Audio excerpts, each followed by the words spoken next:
और रुद्रप्रयाग से बड़ी खबर, गौरीकुंड से बाबा केदार की पंचमुखी विग्रह डोली रवाना। आज केदारनाथ पहुंचेगी बाबा केदार की चल विग्रह डोली। 10 मई को सुबह 7 बजे खुलेंगे बाबा केदार के कपाट। 10 मई को गंगोत्री यमुनोत्री के भी खुलेंगे कपाट। केदारनाथ धाम के कपाट 10 मई को सुबह 7 बजे खुलेंगे श्रद्धालुओं के लिए। और इसके पहले बाबा केदार की पंचमुखी डोली गौरीकुंड के गौरी माई मंदिर में रात्रि विश्राम के बाद आज सुबह केदारनाथ धाम के लिए रवाना हो चुकी है। डोली को पूरे विधि विधान के साथ बाबा के जयकारों के साथ रवाना किया गया। वहीं डोली के साथ सैकड़ों की संख्या में भक्त भी केदारनाथ धाम के लिए निकल गए हैं।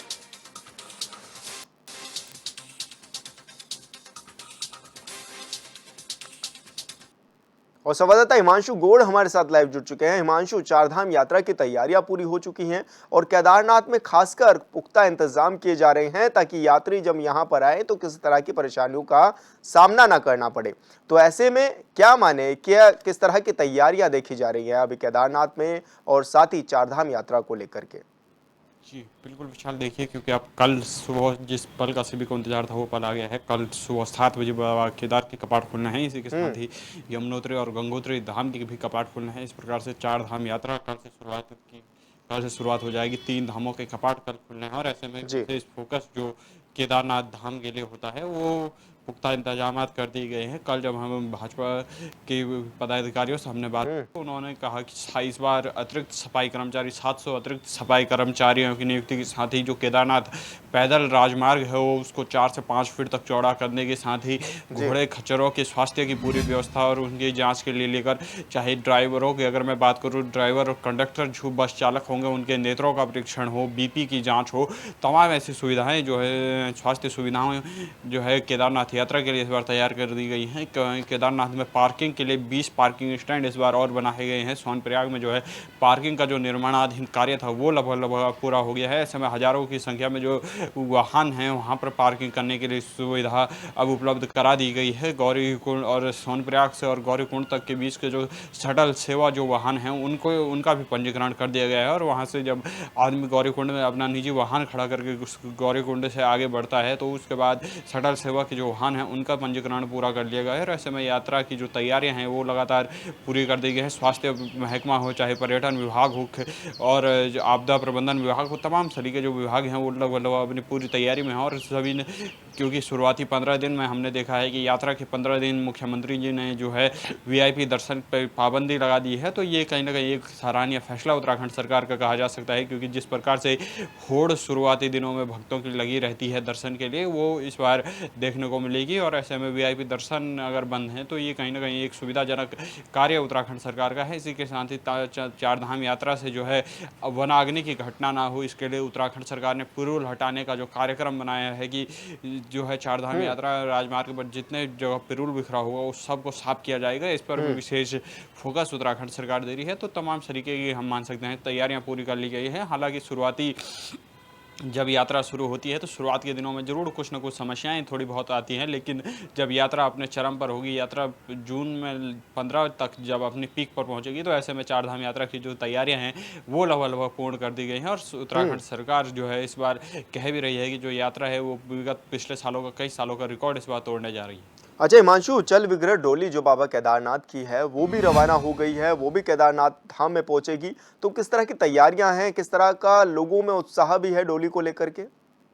विशाल, देखिए जो चल विग्रह डोली थी वो कल ही गौरीकुंड में पहुंची थी। रात्रि विश्राम उसने गौरीकुंड के गौरी माई मंदिर में किया और आज गौरीकुंड से लेकर अब केदारनाथ तक का जो 21 किलोमीटर का जो ट्रैक है उस पर ये डोली चलेगी। और यही अंतिम पड़ाव अभी चल विग्रह डोली और बाबा केदार की जो पैदल यात्रा होती है उसका माना जाता है। 4 दिन ये यात्रा चलती है। इसमें जो अंतिम पड़ाव गौरी माई मंदिर होता है, इसके बाद बाबा की जो चल विग्रह डोली है वो आज शाम केदारनाथ मंदिर में स्थापित कर दी जाएगी। और कल सुबह, क्योंकि ग्रीष्म काल के लिए बाबा के कपाट खुलने हैं। तो ऐसे में भक्तों में काफ़ी हुजूम देखने को मिल रहा है। तमाम सभी की तस्वीरें जो हमने देखी हैं, वीडियोज़ जो सामने आई हैं, उसमें देश विदेश से भक्त अपने अपने तरीके से, चाहे महाराष्ट्र से हो, तेलंगाना से हो, जी। पश्चिम बंगाल से हो, अपने अपने तरीके से अपने अपने झुंडों के साथ बाबा के दर्शन के लिए आए हैं। और जिससे जैसा बनता है वो उस प्रकार से भक्तिमय माहौल केदार घाटी में बना रहा है। बैंड बाजों से सांस्कृतिक, और इस बार एक बेहतरीन प्रयास उत्तराखंड के मुख्यमंत्री पुष्कर सिंह धामी ने किया है कि जो है विभिन्न राज्यों से जो सांस्कृतिक टीमें आई हैं उनको एक मंच पर स्थान दिया जाएगा। और 10 तारीख को जब केदारनाथ की कपाट खुलने की विधि विधान, जो वैदिक परंपराएं हैं, वो पूर्ण हो जाएंगी, उसके बाद एक मंच पर सभी को सामूहिक मंच प्रदान किया जाएगा, जिससे विभिन्न राज्यों की संस्कृति भी इस बार केदारनाथ धाम में झलकेगी। और जो है विभिन्न राज्यों की संस्कृति को देखने के लिए लोग उत्साहित रहेंगे। उत्तराखंड में लगभग भारत के अनेक राज्यों की जो है संस्कृति इस बार एक ही मंच पर हमको साझा केदारनाथ में देखने को मिलेगी। तो ये इस बार विशेष आकर्षण है। साथ ही जो चल विग्रह डोली है, 22 किलोमीटर का इंतजार लोगों में है कि कब शाम को बाबा की डोली मंदिर में स्थापित होगी और कल सुबह कब कपाट खुले और वो अपने आराध्य के जो है दर्शन कर सके। अच्छा हिमांशु, व्यवस्थाओं की बात करें तो किस तरह से व्यवस्थाओं को चाक चौबंद किया जा रहा है, और जब यात्री उत्तराखंड में पहुंचेंगे तो उन्हें किस तरह की सुविधाएं यहां पर मिलने जा रही है इस बार उत्तराखंड सरकार की तरफ से? जी बिल्कुल विशाल, देखिए यात्रियों की सुविधाओं की मैं तो बात करूँ अगर, तो इसमें साथ ही इस बार जो है पर्यटन विभाग और आरटीओ भी लगातार मुस्तैदी से काम कर रहे हैं। बसों की कोई कमी ना हो, इसके लिए 2100 बसों को पहले ही चिन्हीकरण, यात्रा से पूर्व चिन्हीकरण कर दिया गया था। वहीं अपर मुख्य सचिव राधा रतूड़ी से जब हमने संपर्क साधा तो उनका भी ये कहना है कि चाहे स्वास्थ्य व्यवस्था हो, पर्यटन व्यवस्था हो, इसी के साथ ही स्वास्थ्य की मैं बात करूँ तो श्रीनगर मेडिकल कॉलेज और ऋषिकेश का जो एम्स मेडिकल कॉलेज है उसको अलर्ट मोड पर रख दिया गया है। यात्रियों को किसी प्रकार की असुविधा ना हो, इसी के साथ जो है विवेकानंद अस्पताल जो ट्रस्ट है वो भी केदार घाटी में लगातार मुफ्त में अपनी सेवाएं प्रदान करेगा। साथ ही जो अगस्त मुनि बेस अस्पताल है, चाहे गौरीकुंड रुद्रप्रयाग जो बेस अस्पताल है, उनको अलर्ट मोड पर कर दिया गया है कि यात्रियों को किसी प्रकार की असुविधा ना हो। साथ ही सफाई कर्मचारियों में 700 अतिरिक्त सफाई कर्मचारियों की व्यवस्था उत्तराखंड सरकार ने की गई है। और यात्रा में जो है वह ग्रीन कार्ड के साथ ट्रिप कार्ड भी व्यवस्था की गई है। ड्राइवरों को किसी प्रकार की असुविधा ना हो। यदि किसी ड्राइवर का स्वास्थ्य अस्वस्थ चलता है तो इसके लिए पहले ही बीपी का मापन किया जाएगा, उनके आंखों का परीक्षण, उनके पूरा स्वास्थ्य परीक्षण उत्तराखंड सरकार करवा रही है। तो ये कहीं ना कहीं एक बेहतर विजन को दर्शाता है कि कहीं ना कहीं मुख्यमंत्री के नेतृत्व में जो उत्तराखंड की जो है स्वास्थ्य व्यवस्था और चार धाम यात्रा के लिए जिस प्रकार से मुख्यमंत्री सजग दिखाई दे रहे हैं वो एक सराहनीय पहल है। इसी के साथ ही मुख्यमंत्री धामी का जो एक ड्रीम प्रोजेक्ट रहा है मानस खंड मंदिर माला मिशन, उस पर भी सरकार जोर दे रही है कि आप उत्तराखंड आए हैं तो आप गढ़वाल की यात्रा तो करते हैं, साथ ही आप कुमाऊं की यात्रा करें। इस पर भी इस बार उत्तराखंड सरकार विशेष फोकस कर रही है। बिल्कुल हिमांशु, बहुत बहुत शुक्रिया आपका तमाम जानकारी साझा करने के लिए।